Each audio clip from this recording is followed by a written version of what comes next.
The Department of Foreign Affairs says no Filipino has so far been confirmed dead or injured in a deadly fire that struck high-rise residential buildings in Taipo District, New Territories in Hong Kong. However, in a statement Thursday, November 27, the DFA says the Philippine Consulate General in Hong Kong received unverified information that some Filipino workers were trapped in the affected buildings. It adds that the consulate immediately passed on this information to local authorities. According to the DFA, it will take some time before the extent of damage and information on victims are fully determined due to the scale and intensity of the fire. It assures that the Consulate General continues to coordinate with the Hong Kong Police Force, standing ready to assist any Filipino national who may be affected or injured in the fire. A report by Agence France Presse on Thursday says the death toll from the high-rise fire has risen to at least 44, while over 200 remained unaccounted for. Based on the report, the fire started on Wednesday afternoon, November 26, and was still burning in the early hours of Thursday.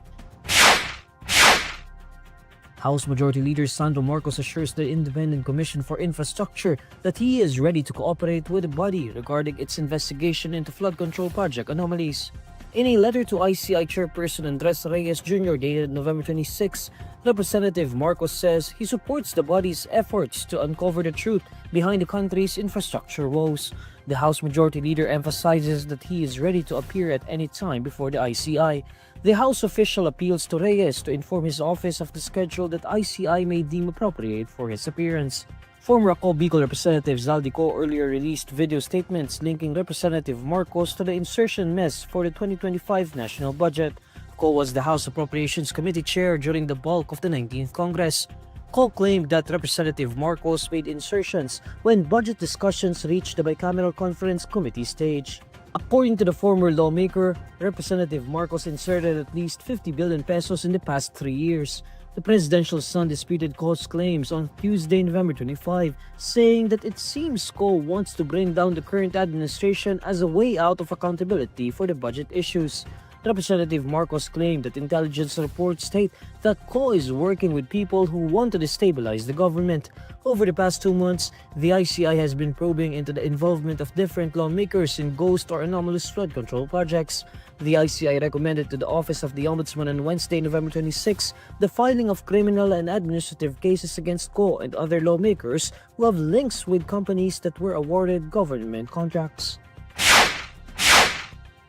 Former presidential spokesperson Roque says he was never arrested but was briefly questioned by Dutch authorities at Amsterdam's Schiphol airport after disembarking from a flight to Vienna. He also says he had voluntarily boarded the plane but declined to fly on his doctor's advice.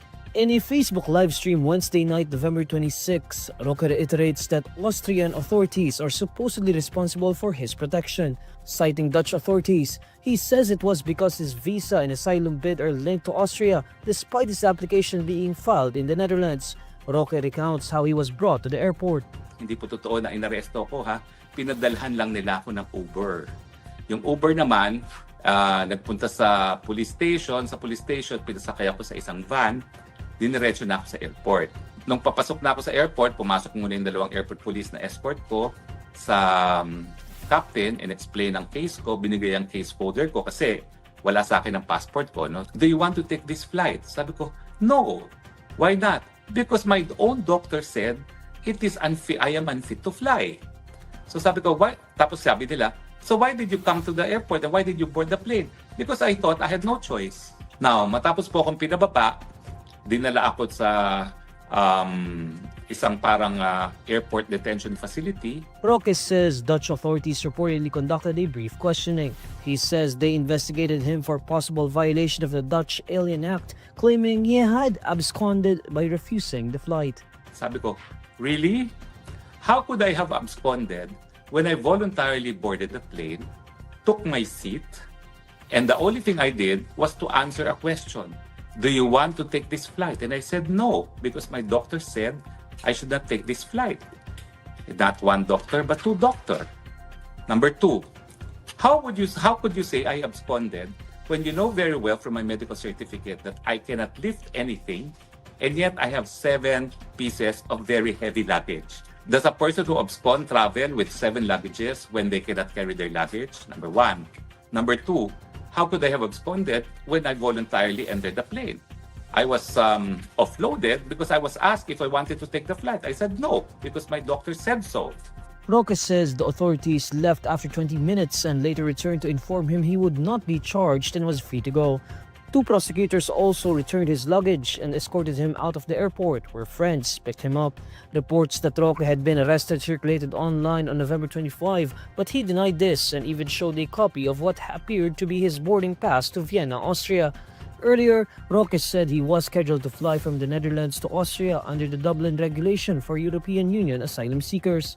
He has been seeking protection in the Netherlands, citing what he describes as political persecution. Roque faces a qualified trafficking case in the Philippines over alleged involvement with a pogo hub in Porac, Pampanga.